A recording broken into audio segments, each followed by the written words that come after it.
Episode 44. Penyesalan Kenzo. Kenzo menatap Lindsay dengan iba. Tidak pernah dia bayangkan bahwa wanita itu akan melakukan hal ini. Ponsel Kenzo berdering. Dilihatnya nama Kevin di layar. Dia ingat akan janjinya semalam bahwa dia akan menyerahkan Lindsay pada atasannya itu. Tetapi saat ini Lindsay dalam keadaan yang tidak baik. Akankah dia mengangkat teleponnya? Kalau tidak, nanti dia akan dipecat dari perusahaan karena telah berbohong pada Kevin Sia di perusahaannya itu. Halo Tuan Kevin, ucap Kenzo yang akhirnya memutuskan untuk mengangkat panggilan itu. Kenzo, maaf hari ini aku tidak bisa datang untuk menemuimu. Karena aku sedang mengantarkan istriku ke rumah sakit. Tolong awasi Lindsay, jangan biarkan dia kabur sampai aku sendiri yang akan membawanya ke kantor polisi.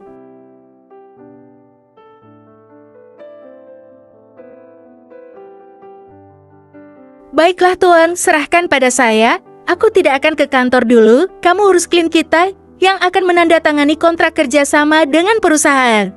Tapi Tuan, hari ini saya izin tidak masuk ke kantor. Kondisi saya sedang tidak sehat. Baiklah kalau begitu, aku akan mengurusnya. Kevin mematikan panggilannya. Kenzo menghela nafas kasar, seperti seseorang yang sedang menyembunyikan buronan. Rasanya sungguh tidak enak hati. Tiba-tiba tangan Lindsay bergerak, dia membuka matanya perlahan dan mengerjap beberapa kali. Kenzo yang melihat itu merasa sedikit tenang, kemudian dia mendekati ranjang dan menyentuh tangan Lindsay. Bagaimana keadaanmu?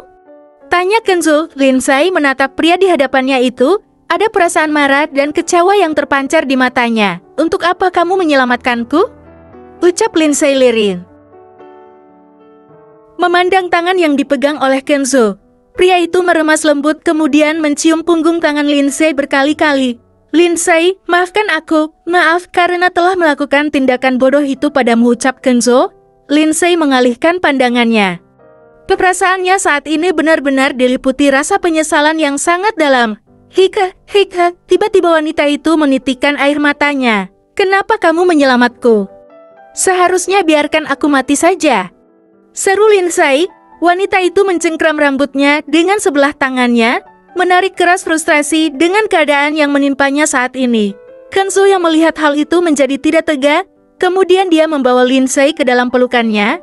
Aku tidak ingin kamu mati dengan cara seperti itu. Tenanglah Lindes, kita akan mencari jalan keluarnya nanti. Sebaiknya beristirahatlah sampai kondisi kamu membaik, ucap Kenzo. Lindsay tidak menjawab, dia hanya bisa menangis merong meratapi nasibnya. Sedangkan di sisi lain, Kevin dan Mira memandang layar monitor di hadapannya itu. Nampak sebuah gambar XG calon anak mereka yang masih tampak sebesar biji jagung. Itu adalah calon anak kalian, karena usianya kandungannya yang baru menginjak 6 minggu jadi masih terlihat sekecil itu, jelas dokter wanita yang tengah memeriksa kondisi kehamilan Mira. Kevin dan Mira tersenyum bahagia dan haru. Tidak pernah dibayangkan bahwa mereka akan sangat cepat diberi anugerah keturunan menjadi sang penerus keluarga Abraham Benedict yang kedua. Kalau kondisi istri saya baik-baik saja, kenapa dia selalu muntah-muntah dong? Apa karena Mira keracunan makanan? Tanya Kevin polos. Ini hal wajar sayang. Apa kamu belum pernah mendengar kata morning sickness? Ucap Mira. Begini Tuan Kevin, Anda tidak perlu khawatir dengan masalah itu. Karena semua orang hamil pasti mengalami morning sickness pada trimester pertama. Baik-baik saja, jelas sang dokter. Apa itu morning sickness dong? Tanya Kevin. Morning sickness adalah rasa mual dan muntah pada ibu hamil dalam 3 bulan pertama. Apalagi kalau mencium aroma menyengat hidungnya. Tapi tidak selalu seperti ini Tuan. Setiap tubuh orang hamil itu berbeda-beda, jawab dokter wanita itu.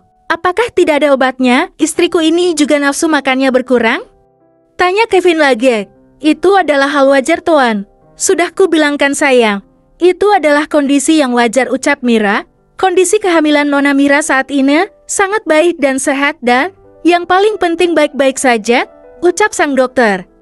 Dokter wanita itu sudah sangat paham dengan kondisi Kevin yang begitu khawatir. Sebaiknya kita pulang saja sayang, aku sudah sangat lapar, ucap Mira. Kevin mengangguk, kemudian dia memapah Mira untuk bangun. Baiklah dong, aku mengerti sekarang. Terima kasih, ucap Kevin yang dibalas senyuman dari dokter tersebut.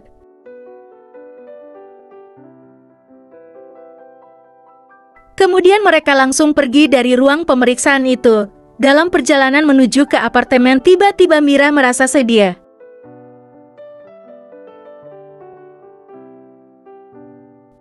"Sayang, antarkan aku ke makam Stuart," ucap Mira. "Untuk apa sayang?" tanya Kevin menatap wajah istrinya. "Entahlah, tiba-tiba aku memikirkan Stuart karena pria itu telah memberikan nyawanya untukku. Mungkin dengan aku berziarah ke makam Stuart bisa sedikit menghilangkan bebanku ini," jawab Mira.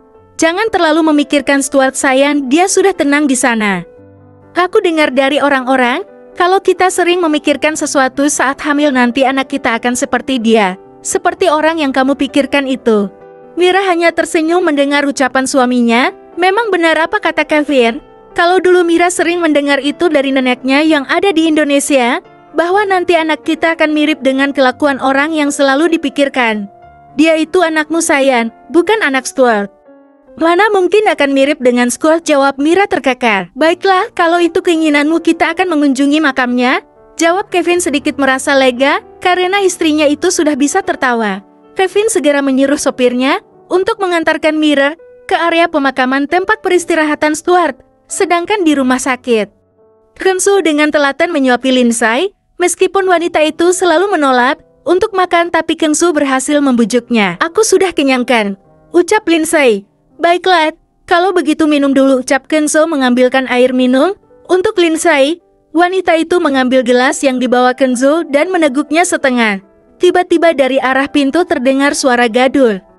"Kami dari kepolisian dan akan menangkap Nona Lindsay yang telah melakukan kejahatan dan menjadi buronan itu selama ini dengan tuduhan pembunuhan yang telah direncanakan," bersambung.